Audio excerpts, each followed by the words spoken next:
अभी पवन सिंह भी बहुत जोर शोर से लगे हुए हैं, बगल में ही है काराकाट है, तो उनको लेकर क्या भविष्यवाणी कर? नहीं, अब उनके ऊपर हम कोई भविष्यवाणी नहीं कर रहे हैं। मेहनत कर रहे हैं। नहीं, अच्छी बात है, मेहनत करना ही चाहिए जीवन में। उनके ऊपर नो कमेंट्स। काराकाट जाने का कोई प्लान नहीं है? प्रधानमंत्री नरेंद्र मोदी जी को सिर्फ गिराने के लिए लड़ रहे हैं। राहुल जी कहते हैं ऐसा कि गरीबी जो है खटाखट हटा देंगे, तो खटाखट कैसे गरीबी है? उनकी दादी खटाखट हटा रही थी, दादी के पिताजी हटा रहे थे खटाखट जवाहरलाल नेहरू, और उनके पिताजी जो है नहीं हटा पाए, ये कहाँ से हटाएंगे? अच्छा, इस बार बीजेपी का क्या माहौल बन रहा है? क्योंकि राहुल गांधी भी कह रहे हैं कि इस बार साफ है, इस पे क्या कहेंगे? 100% 400 प्लस होने जा रहा है। अगर किसी को विकास नहीं दिखता है भारत में, तो ये मेरे पास पूरा डेटा है। तो वो लोग कमेंट करेंगे सब व्हाट्सएप यूनिवर्सिटी वाला है। नहीं, ये व्हाट्सएप यूनिवर्सिटी वाला नहीं है। तो अगर किसी को चाहिए तो वो डेटा हमारे साथ ले सकता है, अंग्रेजी में है, तेजस्वी यादव जी को पढ़ने नहीं आएगा। और जो लोग दूसरे तरफ हैं, कोई टुकड़े टुकड़े करना चाहता है भारत का, कोई भारत को लूटना चाहता है भ्रष्टाचार से, इन सभी को हटाइए। अच्छा, विपक्ष का लोग कहीं लड्डू खरीदता हुआ दिख रहा है क्या? आप बताइए, क्योंकि उसको भी विपक्ष के सारे लोगों को पता है कि वो लोग चुनाव नहीं जीतने वाले, तो चुनाव नहीं जीतेंगे तो लड्डू कहाँ से कर देंगे विपक्ष वाले लोग? क्या लगता है सब बक्सर का समीकरण क्या रहेगा?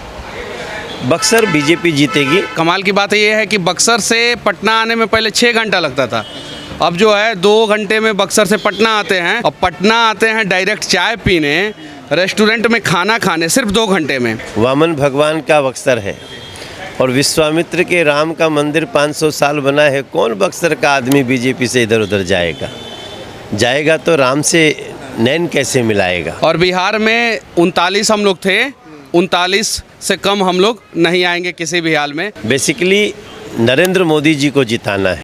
देखिए, अभी मेरे साथ बीजेपी के 2 स्टार प्रचारक मौजूद हैं, मनोज तिवारी जी हैं और मनीष कश्यप जी हैं। कैसे आना हुआ बिहार सर जी आपको? आज हम लोग दोनों भाई जा रहे हैं बक्सर जी, फिर जाएंगे सासाराम जी, और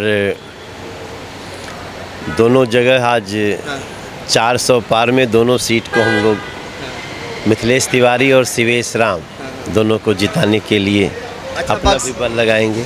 बक्सर की बात की जाए तो क्या लगता है सब बक्सर का समीकरण क्या रहेगा? बक्सर बीजेपी जीतेगी।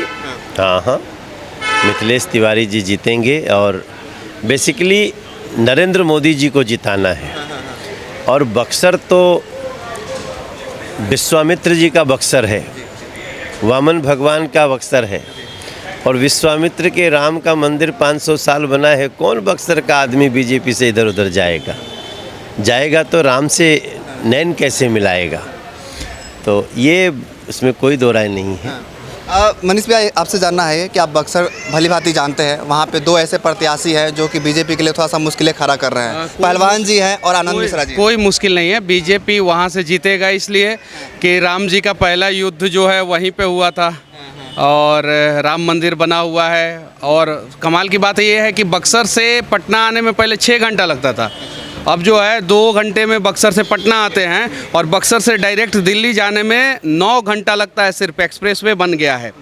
तो ये क्या विकास नहीं है? और जब इतना विकास हुआ है, बक्सर के लोग अब दिल्ली जा रहे हैं और पटना आते हैं डायरेक्ट चाय पीने, रेस्टोरेंट में खाना खाने, सिर्फ 2 घंटे में, तो ये बहुत बड़ी बात है। और इसलिए जो है वहाँ पे भारतीय जनता पार्टी पौने 2 घंटे में ही आ गए, पौने 2 घंटा में।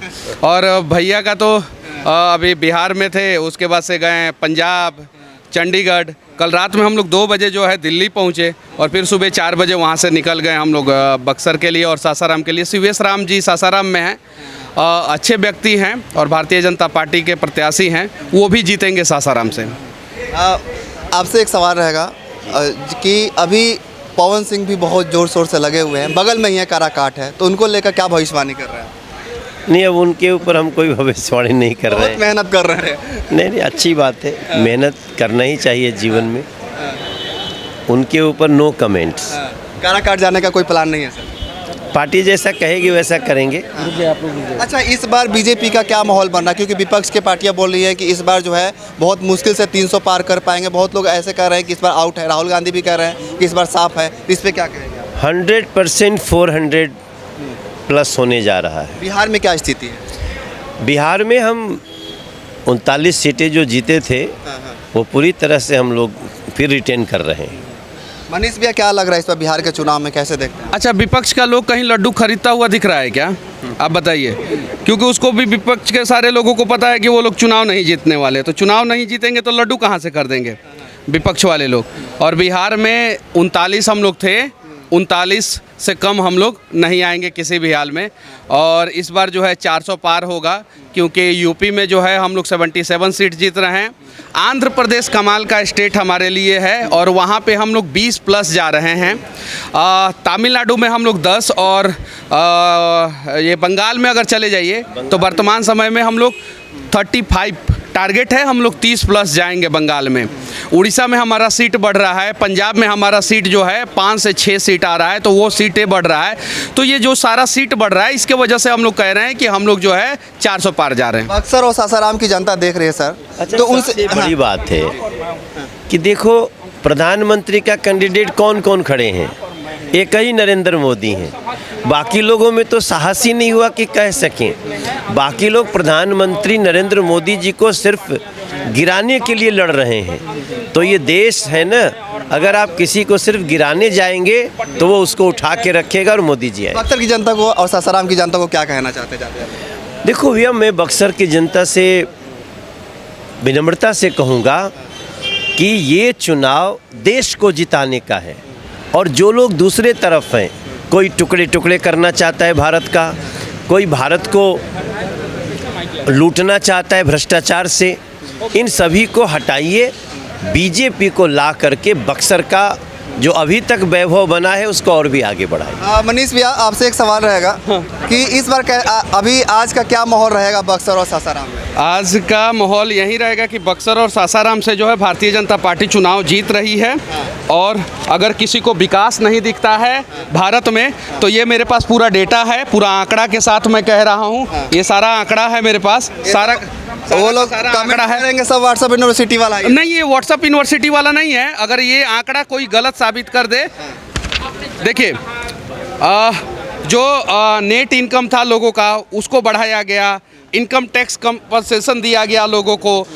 भारत में जो पहले 1 लाख करोड़ रुपया का इंफ्रास्ट्रक्चर पे खर्चा होता था, वो अब 33 लाख करोड़ रुपया इंफ्रास्ट्रक्चर पे खर्चा होने लगा। जो मतलब कि ये यूनिकॉर्न कंपनियां थी पहले, 2014 से पहले 4 थी, अभी जो है 115 है। तो ये सारा चीज़ है। और ये अगर किसी को चाहिए मिडिल क्लास का कैसे जो है लिविंग स्टैंडर्ड जो है हाई किया गया मोदी सरकार में, तो अगर किसी को चाहिए तो वो डेटा हमारे साथ ले सकता है। अंग्रेजी में है, तेजस्वी यादव जी को पढ़ने नहीं आएगा, लेकिन उसको हम लोग हिंदी में ट्रांसलेट करा के उनको दे देंगे ये सारा डेटा, और उनको खुद पता चल जाएगा कि देखिए वर्ल्ड इकनॉमी में भारत जो है 10वें नंबर पे था, 5वें नंबर पे आ गया। भारत का जीडीपी जो है 1.25 ट्रिलियन था, भारत का जीडीपी वर्तमान समय में जो है 3.8 ट्रिलियन हो गया। पर कैपिटा इनकम जो है 72,805 रुपया था 2014 से पहले, अब 1,15,000 रुपया हो गया। एक्सपोर्ट जो है 472 बिलियन था, अब वो जो है इंक्रीज होकर जो है 750 बिलियन हो गया। तो ये सारा चीज़ें, ये डेटा आप लोग ले सकते हैं और इस पर बात कर सकते हैं। इस पे जब सवाल रहेगा कि जैसे कि डेटा आप दिखा रहे हैं, राहुल जी कहते हैं ऐसा कि गरीबी जो है खटाखट हटा देंगे, तो खटाखट कैसे गरीबी है? उनकी दादी खटाखट हटा रही थी, दादी के पिताजी हटा रहे थे खटाखट, जवाहरलाल नेहरू। जवाहरलाल नेहरू जी नहीं हटा पाए, उनकी दादी नहीं हटा पाई, और उनके पिताजी जो है नहीं हटा पाए। ये कहाँ से हटाएंगे? नरेंद्र मोदी जी काम कर रहे हैं, 25 करोड़ लोगों को गरीबी रेखा से ऊपर लेके आए। काम हो रहा है। अभी देखिए मतलब कि बिहटा में भी एयरपोर्ट बन रहा है, हमारे रक्सौल में एयरपोर्ट बनने वाला है, यहाँ पे भी जो है टर्मिनल बिल्डिंग बन रहा है। तो ये सारी चीज़ें हैं, हो रहा है काम। और ये डेवलपमेंट के लिए अगर किसी नेता को चाहिए तो ये आप दे सकते हैं, हमारे पास सारा डेटा है डेवलपमेंट के लिए। ठीक है। तो अभी देखिए, अभी 2 बड़े बीजेपी के स्टार प्रचारक मौजूद हैं, मनोज तिवारी जी हैं और मनीष कश्यप जी हैं, जो कि बक्सर और सासाराम में आज रोड शो करेंगे। और कहीं ना कहीं आज देखना होगा कि माहौल कैसा रहेगा बक्सर का और सासाराम का। बहरहाल वीडियो कैसी लगी आपका कमेंट बॉक्स में जरूर लिखिएगा, इस वीडियो को जरूर शेयर कीजिएगा। आपका बहुत बहुत धन्यवाद। जय हिंद।